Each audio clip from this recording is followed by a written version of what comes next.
The 90s brought us many iconic things. One of these, of course, is Sonic the Hedgehog.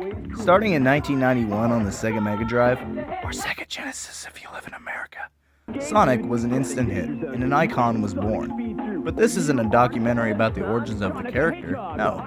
This is about the music of the franchise.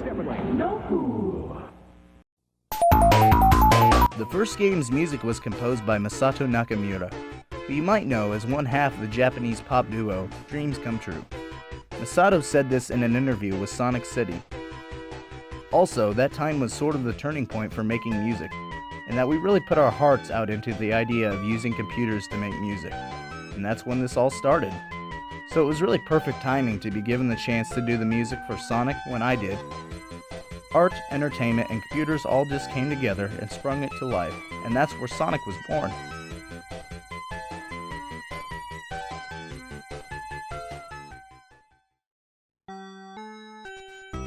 The music for the game was made using an Atari computer, but the intention was to make it seem cinematic.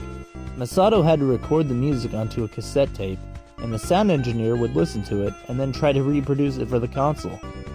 The soundtrack is so iconic that it has been reused in several future Sonic projects, including The Adventures of Sonic the Hedgehog, Sonic Generations, Sonic Mania, and the 2020 Sonic movie.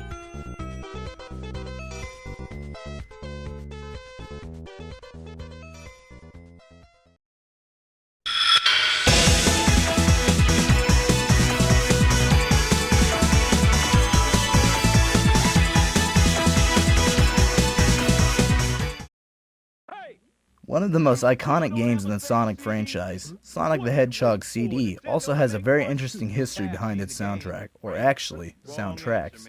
Sonic CD was a game created for the Sega CD, which was a CD add-on to the Sega Mega Drive.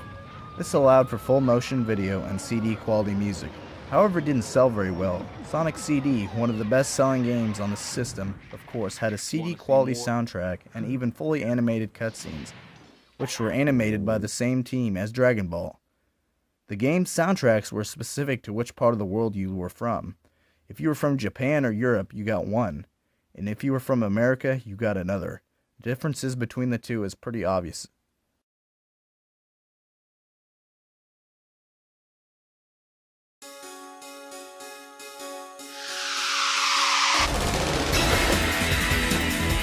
Have like the retro look to it of the old 90s shows and all that. You can go again. Don't fall behind. Say don't be late. This nation heaven. Stay alive. Now shooting me. We're going to have fun. Say, lights off. Excalibur. It's about that bar. What do you mean? Give and take. Going home. Side zone. Check it out, eh? Live alone. Leather legs. Getting in place. What do you get? Say, back jet. Zoom room. Cosmic zoom. That's up, Jay. It's Sonic Boom. You always hit me out of 10. You got the power to save the land. Take a little chance, slip on through.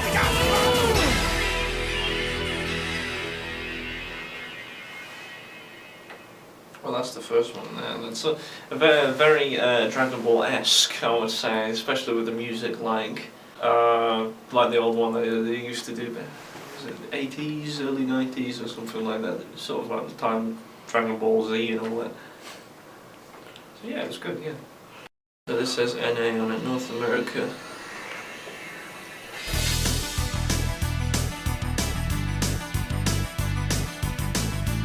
The music kind of sounds similar to the game sort of music. If you're strong, you can fly. You can reach the other side of the rainbow. It's alright, take a chance, 'cause there is no circumstance that you can I see it's similar to when Funimation used to involve the One Piece openings. This is sort of basically like it.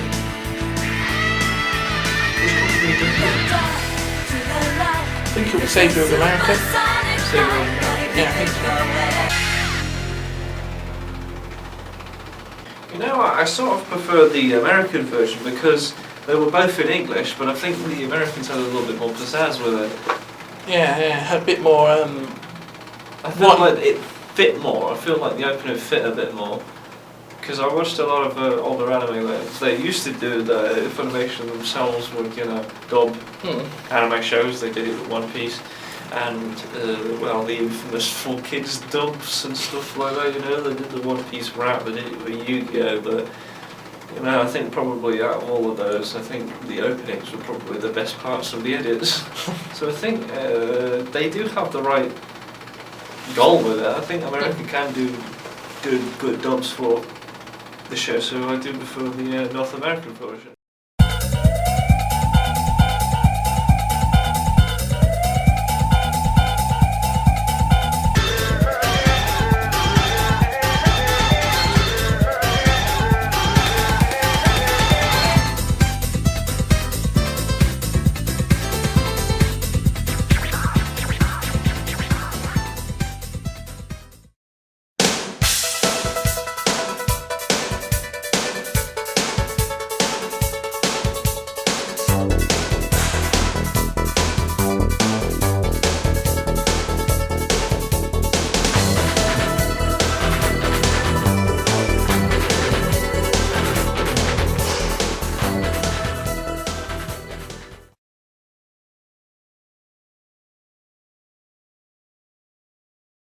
It's never been stated why Sega had two soundtracks for the game.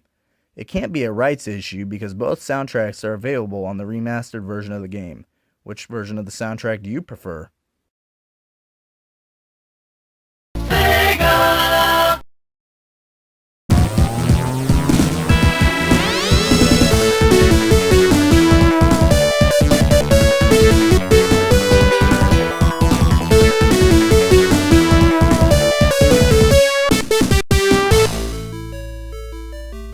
Sonic 3 and Knuckles is definitely one of the more talked about parts of the Sonic series, not just because of the game itself is iconic for introducing Knuckles of course, but the music itself is beloved, arguably more than the first games. In fact, if you listen to a couple of them, they do sound similar to certain Michael Jackson songs.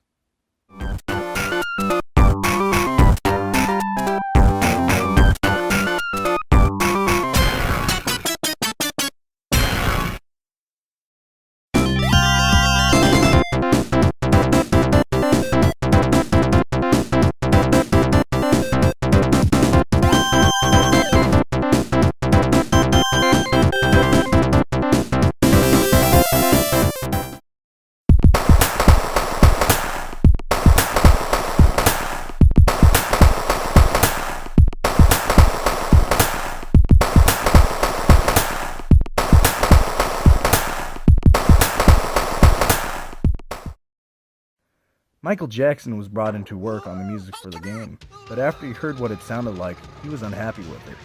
So he left the project. This story was confirmed back in 2005 by former executive Roger Hector.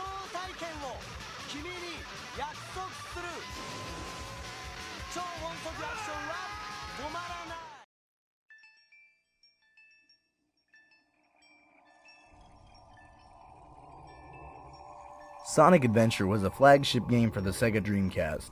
It was released in 1998 and was an instant hit, and is still beloved by fans to this very day. The game was the first mainline Sonic game to be in 3D.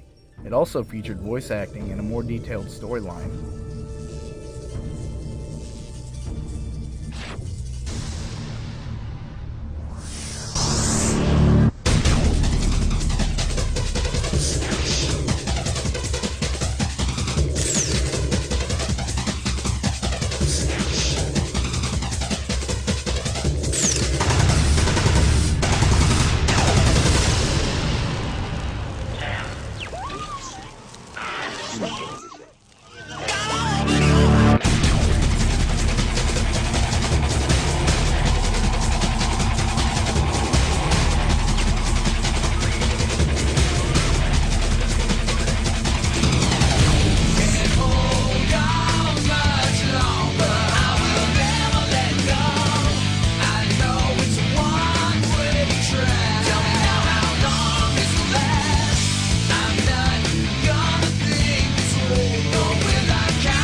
While a lot of the soundtrack is orchestral, the game's soundtrack is mostly known for its rock music.